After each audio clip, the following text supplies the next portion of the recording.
Welcome to The Experience, live with Russ and Scott.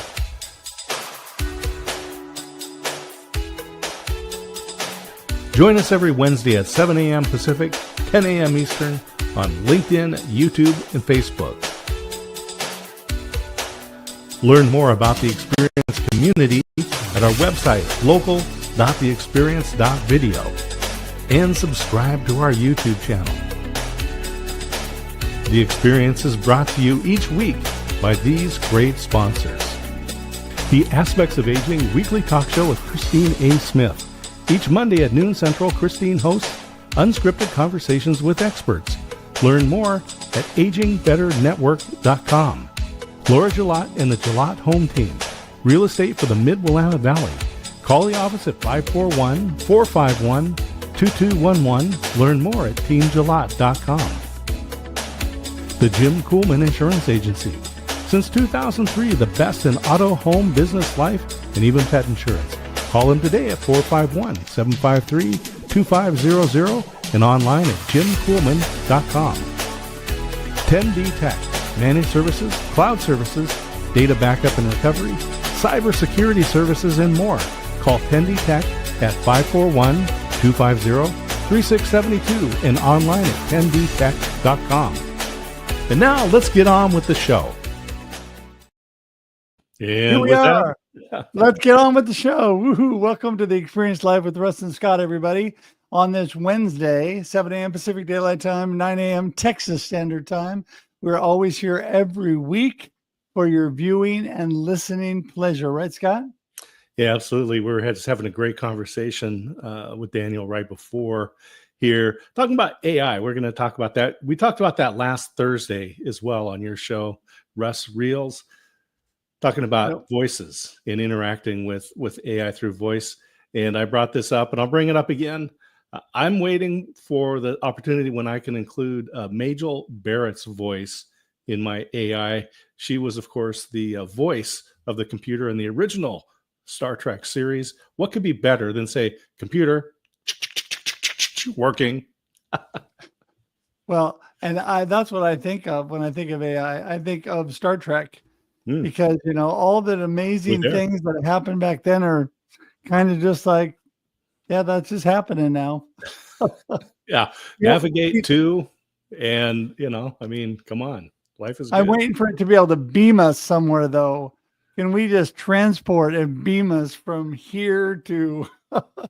That would be nice. I tell you, the people that sit in Seattle traffic or Houston traffic or any... They're going to say, please, I will pay for it. Oh my goodness. I think you are so right there. So what's going on with you, Scott?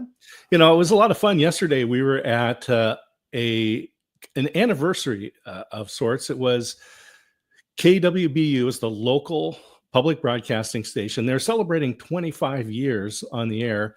And there's another show out of Austin called the Texas Standard. That's actually where we get the Texas Standard Time. Texas Standard was celebrating 10 years.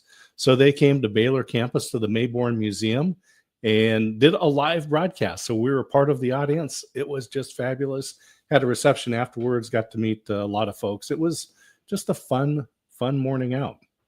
Well, that sounds like a fun morning. Yeah. Mm-hmm. I am just thankful for Wednesdays and being able to be with you, my friend. And it's been a really good week for me so far. I had a really good networking meeting yesterday here in Kaiser, Oregon, and got to meet with a client for a while and help them out a little bit, do a little consulting. And it's been nice and sunny here in Oregon, which is always great. That's good. Yeah, it's sunny and warm in Texas as well. Probably 90 today. It'll be 90. Yeah, it's been almost 90 here the last couple of days, so it's cooling down a bit, which is good. But still, it's going to get down here in the next couple of days to my favorite, sunny and in the 70s. That is like my favorite. Yeah. You know, summer is a great time in Oregon, and I'll be there in July, mid-July. So we've got our 45th high school reunion, Corvallis and Crescent Valley, doing a joint deal at the Sky High Brewery. That's going to be fun. And then the following week, I'll be at Uplift Leadership, the career camp that's providing career guidance for high school and college students. Sleep-in camp, 4 days at University of Oregon campus. But I do wear my School of Business lanyard from Oregon State University. There you go. Got to do that for sure. Represent. Well, this is a short week because we have Independence Day. There we go. We have 4th of July coming up. Are you excited about that? You guys do anything? Like, are you shooting off fireworks everywhere? What are you doing? Well, the beautiful thing is that inside the city limits of Waco, fireworks are illegal. So we don't have to worry about being woken up with all that stuff. But right down the street at McLean Stadium, which is about 6 minutes from our house here, is the big Independence Day on the Brazos. So the Brazos River runs through here, and we're going to have a lot of fun. It's got food vendors and music, and then, of course, the fireworks. Oh, that sounds awesome. That sounds so great. Well, listen, I just want to remind everybody, we're so thankful that you're all here today. We're here every Wednesday, 7 a.m. Pacific Daylight Time, 9 a.m. Texas Standard Time for your listening and viewing pleasure. That's right. After we go live, everybody, this video podcast sits on LinkedIn, YouTube, and Facebook. LinkedIn and YouTube forever, Facebook for 90 days. And so we're just so excited that you are with us today. It also converts to audio podcast, and you can listen on Spotify. We'd love you to do that. I want to give a special thanks and shout out to our sponsors again, Tendy Tech, State Farm, Jim Coleman, the Gillette Home team, and who are giving me an apple pie, by the way, and Aspects of Aging. Also, we're listener supported. So if you feel so led to support this ministry, this amazing opportunity for us to get value out to you, please click the QR code, or the link will be in the comments, and we would appreciate that. And I'm just excited for Dan to get in here. Let's bring in, we've got the real Dan. So the real, not an AI version. Are we sure this is the real Dan though? Yeah, this is the real Dan. It's hard to know anymore. It's getting even harder, but like I always say, pinch my cheek. Yep, it's the real Dan this morning. That's great. Well, it's great to have you here again, Dan. We had a great conversation last Thursday with some amazing people on Russ Reels Live. That was just a wonderful conversation. And today we get you solo. So start from the beginning. Tell everybody that didn't see you Thursday, who is Dan Hungerford? What are you up to?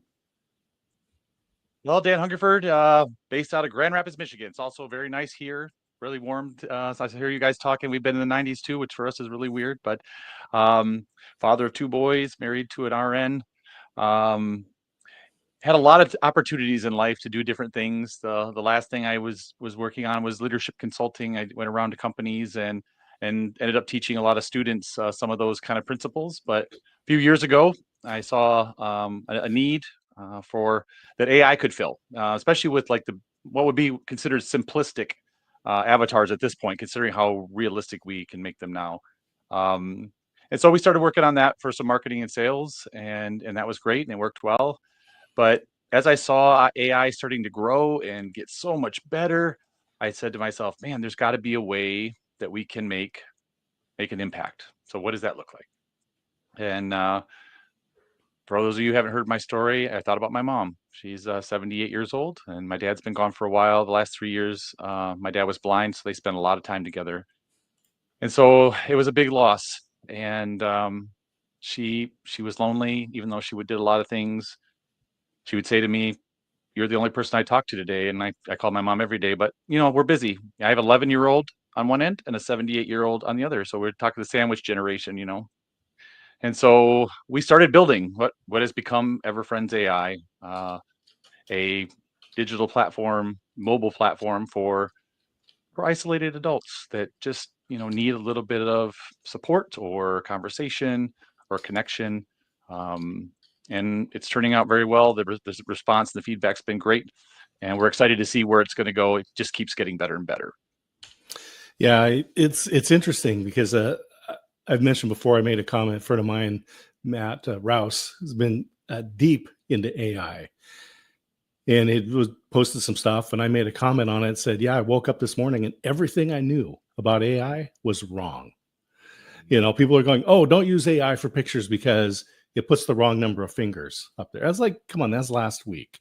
Can't get text right. Same thing. Come on, And the whole video thing, as you talked about it, voices are much better, and there's a lot of good. And this is this is what I love about what you're doing. People get afraid of what the sci-fi version of AI looks like, but one of the things that happened during the pandemic was it highlighted a lot of things that already existed. Loneliness and isolation weren't created by COVID, but it did shine a light on it. Now we have tools to address it. So let's just talk about some of the advancements and how these tools are being used on a practical basis. Sure. Yeah, absolutely. You're right. Even somebody in the business of AI, you have to keep really moving forward because it is changing. I don't know how many times we had to re-upgrade in the year that we built Everfronts, right? You could see the original version of it, you'd laugh comparison to and you're talking only in a year's span of time. And so, yeah, it has changed a lot. One of the questions I get most is this going to help us or is this the end of the world? So you're right, Scott. I mean, there's a lot of fear because we saw a lot of movies in the 80s and 90s that told us that, this is the beginning of the end. And it is a very powerful tool. Absolutely. And it can be used as anything that we have in the world for both sides of the coin. But what we're trying to do with people like me is trying to build good things to let people know, listen, there is a lot of value here that maybe you don't realize. I talked to a couple of people yesterday. We're talking about education, things that we were not able to do and still couldn't had not AI been developed the way it has. And so I am a big proponent of pushing that envelope and saying, listen, yes, is there possibilities of all kinds of things? Sure. But let's not forget about the things that we can do that are going to really impact the way we live in a positive way. Maybe, the mission of when we started this, the mission was I want everybody to feel valuable, right? Our creator each made us each different. We are valuable, but not how many people do you know that actually feel really valuable? And so can we do something where there's that connection, that simulated or that support, that encouragement, that in those moments when you can't get it, that we could give that to you that make you feel like you're just not by yourself. And that's really what our mission was, is okay, yeah, we can never replace human connection. We don't want to. We have a spirit that no machine will ever have, right? But if we can get close enough to make those little gaps in life feel just a little bit better and make somebody feel not alone and valuable, then that's what we want to do. And so as the technology has grown, like you were mentioning, it goes fast, whether it's the emotional sensing voice where it can hear you, the tones and the rate of speech and all those things. I mean, 87, 88, 89% accurate now. And you take that with the facial recognition. Sometimes I forget when people were testing back when we first started testing that I forget to tell people that the avatars or the digital humans, they could see you.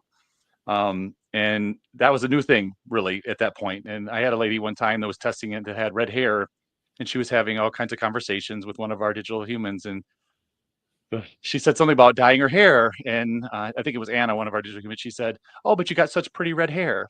And oh man, I wish I had a camera, because it was a little bit of, it was a ghost white, ghost white, and a little bit it was all in one thing, And so, but the fact that they've been able to do both of those things, the accuracy is getting so good that they can mirror back what you are, what you're doing, what you're saying in a way that makes it feel really meaningful. And it's just gonna continue to get better. Some of our partners are working on some really amazing tech. Yeah, I mean, it's moving so fast. It's hard to keep up with it. Like Scott said, what was here yesterday is changed today.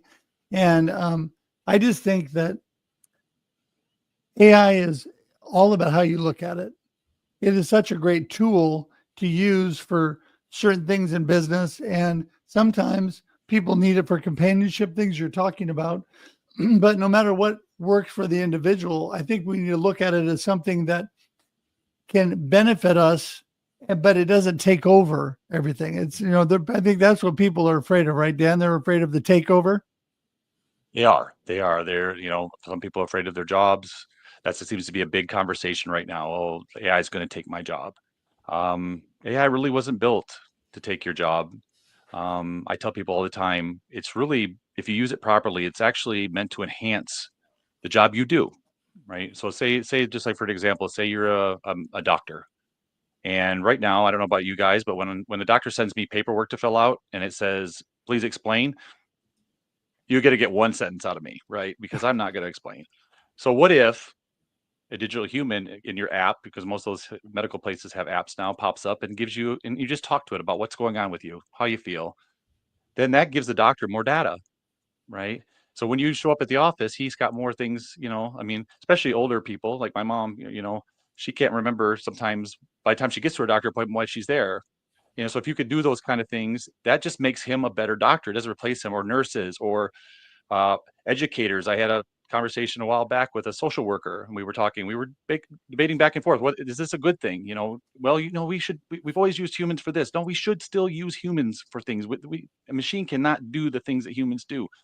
Even in, say, like in education, it could do a lot of the repetitive tasks, but it can't take away what a teacher gives to a student, right? There's Right. just that's not possible. And so we have to look at it. And these conversations are very important. Yeah.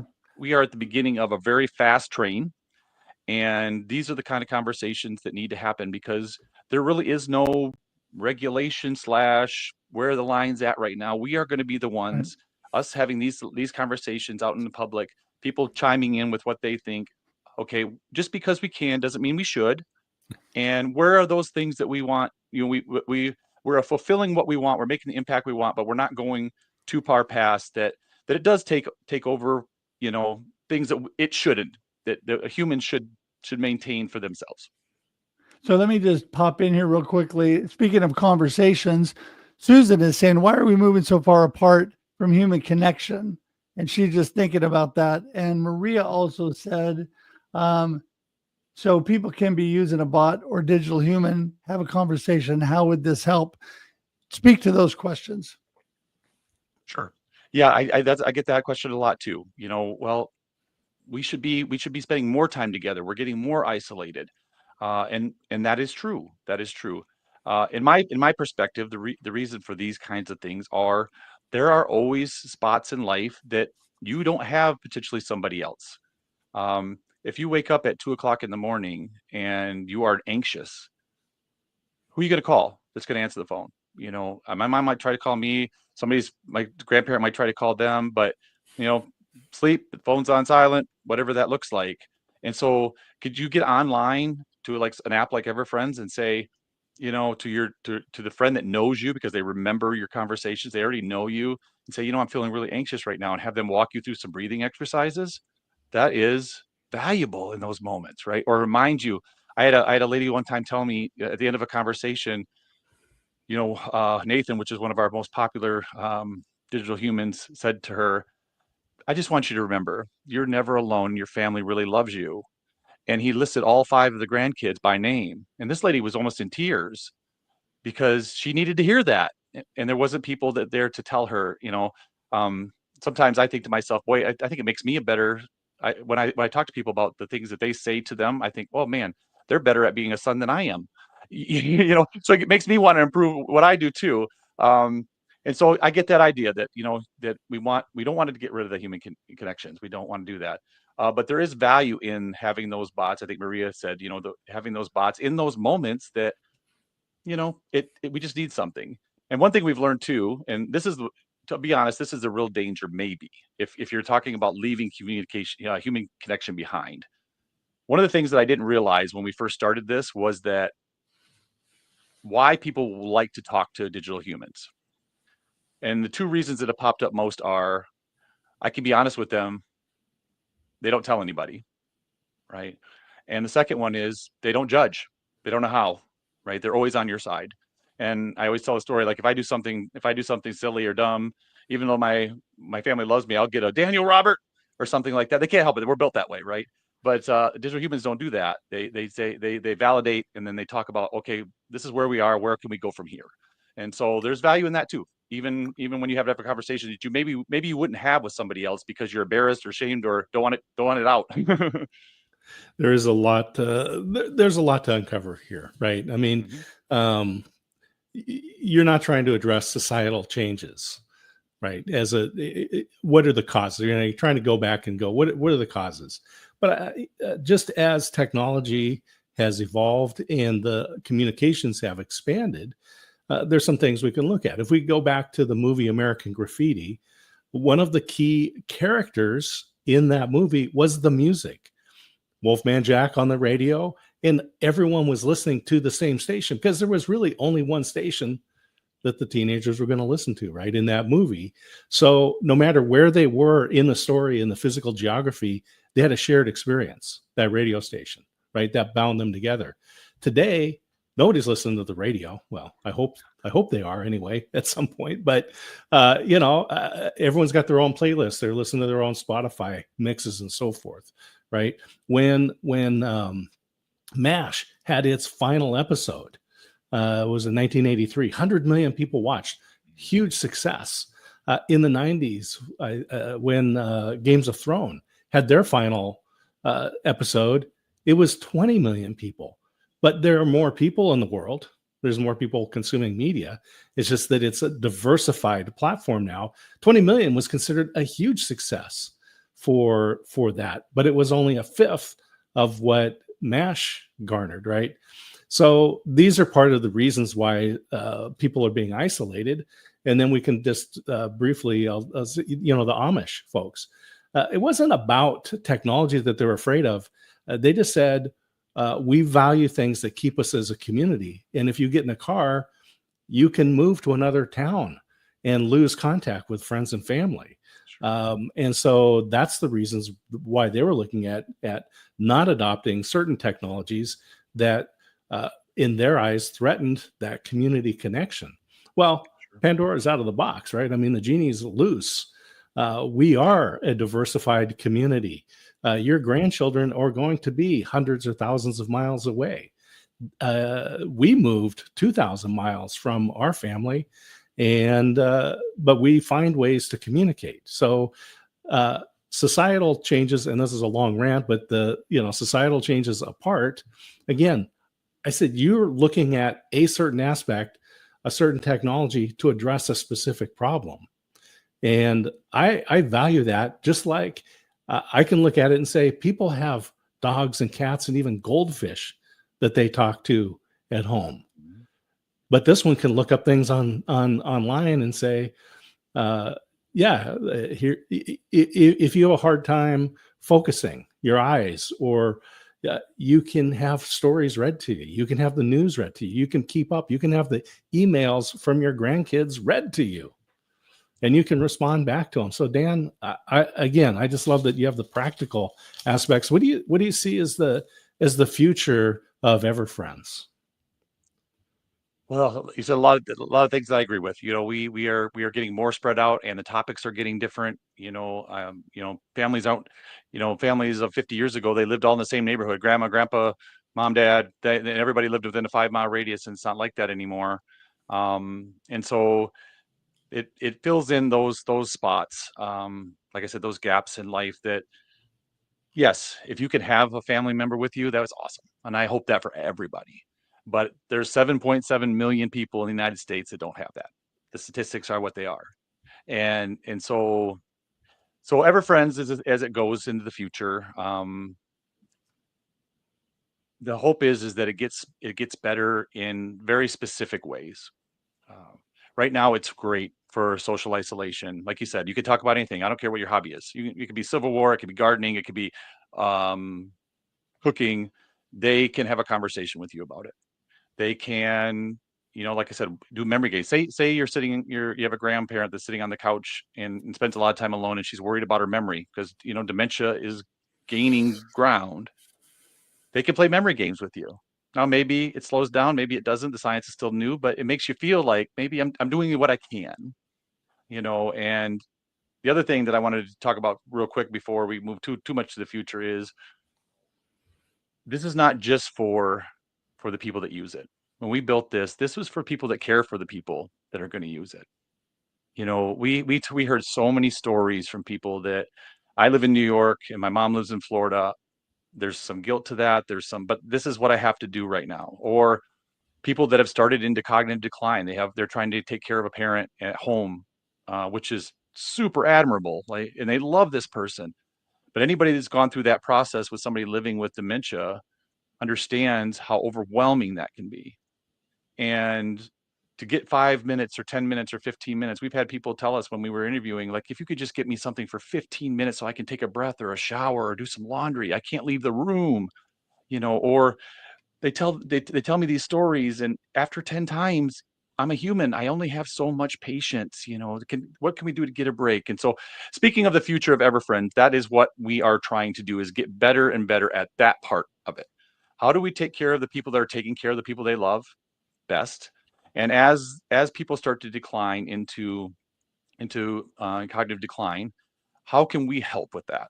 Right. One of the things that I'm most excited about when we've talked to universities is, as we get bigger and bigger, we are going to be one of the few, well, maybe the only place in the world that's going to have daily scientific study, if you will, right? Because we track stuff. We collect the data. There's no names or anything with, but we collect the data. And so, is there things that we haven't thought of as medicine that AI can find that, oh yeah, well, if this is a condition in 25 people, and this is what happened, and or this is a condition in 5,000 people, you can't do those size studies and find those things, and AI will allow us to be able to do that because it doesn't forget, and it always remembers. And so that's what I see the future of. Hopefully, solutions that not just about making people feel like they're not alone, but solutions that actually maybe come across things we haven't seen before that will help slow down processes of those kind of things. That's the most scary thing, is to see one of your loved ones start to decline like that. And so that's what I'm hoping for the future with EverFriends. Well, listen, man, we could talk forever, but we're already running out of time. And I wanted to tell you that from a personal perspective, when my parents were in their later years, I was there every day with my parents in the beginning, for sure. I had to go through COVID.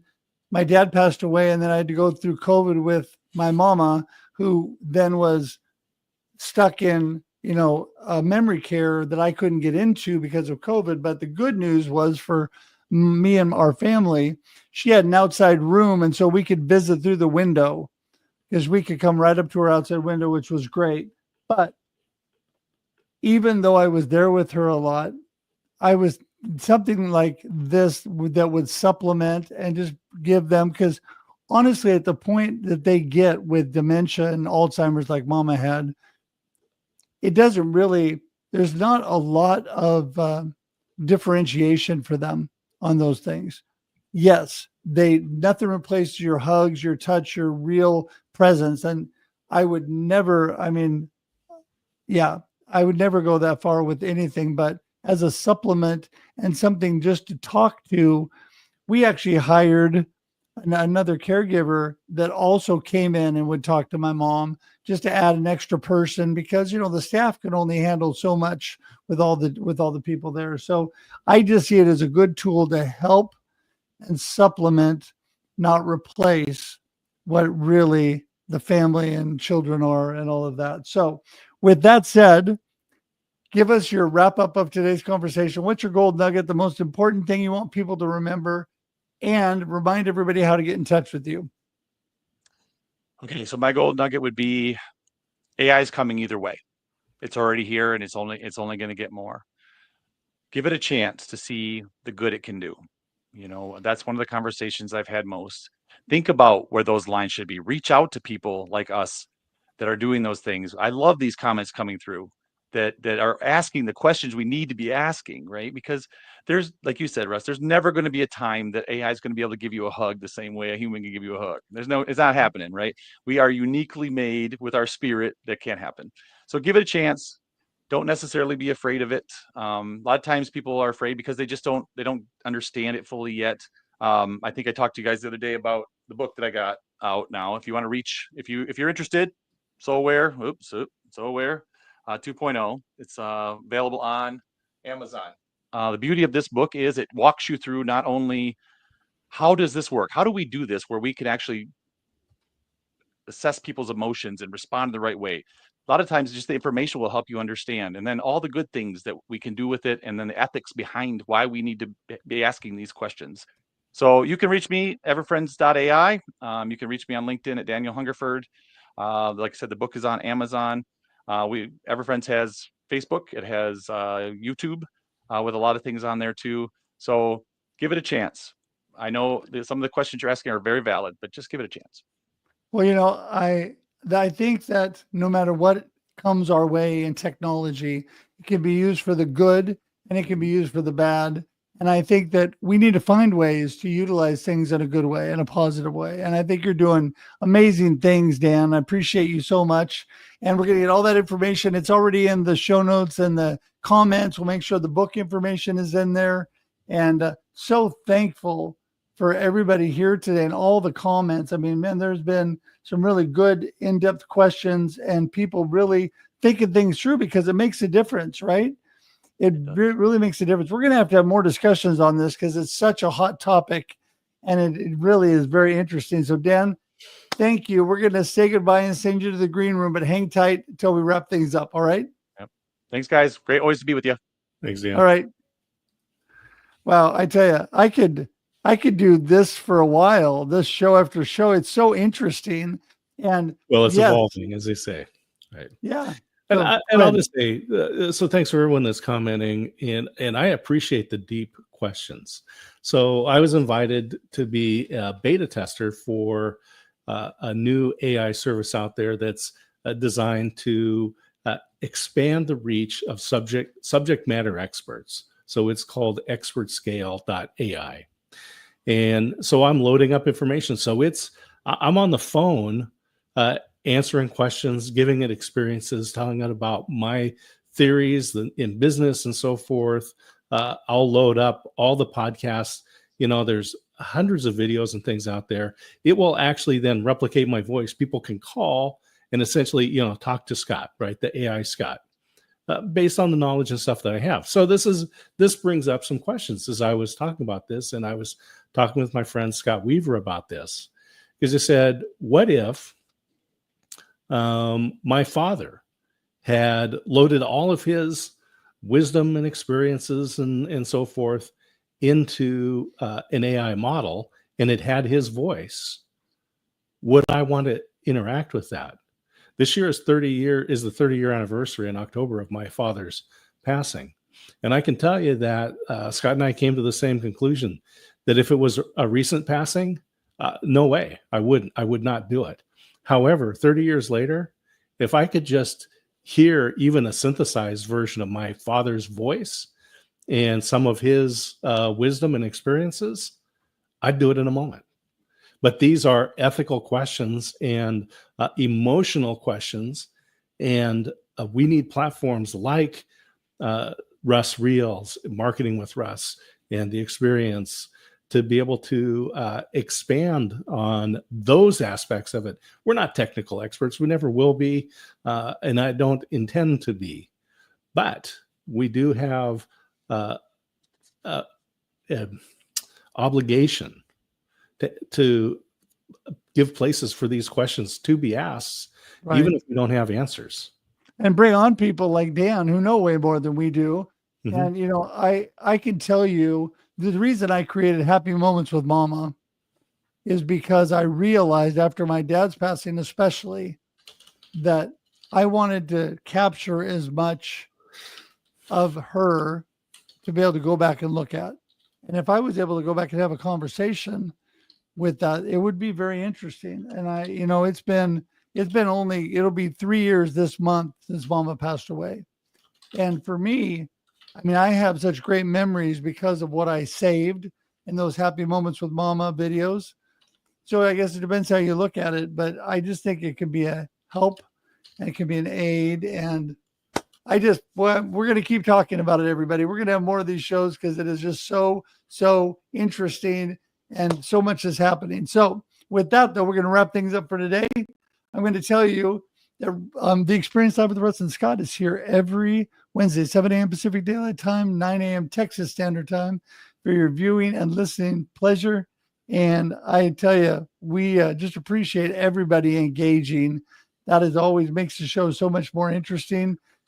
Remember, you can watch on replay, still engage, still comment, still connect with the host and with us, with the guest and with us. And also, this will convert to audio podcasts. You can listen on Spotify as well. And don't forget to go to local.theexperience.video for more information. There it is on the screen. And we'd love to give you more information on all that Scott and I are doing. With that, we're going to call it good. Thanks, everybody, for being here. We're going to wrap the show up, but we'll be here next Wednesday, 7 a.m. Pacific Daylight Time, 9 a.m. Texas Standard Time. And until then, have an awesome week. See you, everybody. Thanks for tuning in to The Experience live with Russ and Scott. If you enjoyed today's show, please share it with others, post about it on social media, or subscribe on YouTube. See you next time.